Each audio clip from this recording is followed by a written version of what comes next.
برادر عزیز، اگر شما خواهید که دخترای شما از یک راهی باز نادرست اگر گردن، اونا را صاحب تلفن نکنید، در دستشان تلفن میدهید. حتی جناب عالی را ببینید برای مکتب بچه ها تا تمام کردن مکتب دادن تلفن در مکتب ها را اجازت نداده بودند، داشتن ماشین در مکتب ها هم اجازت نداده بودند. لیکن این روز متاسفانه معلمان میتونن بچه ها را در مسجد میبینند، لیکن تلفن ها را در دستشان نمیبینند.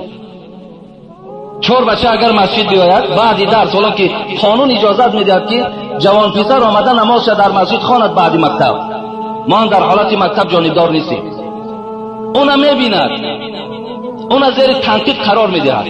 لیکن تلفن هایی که سفارشی گویم سرور دولت او را نمیبیند، یا لباسی که او جوان دختر تماما بی‌معنی کرده است، افلاس کرده است، او لباس او را نمیبیند.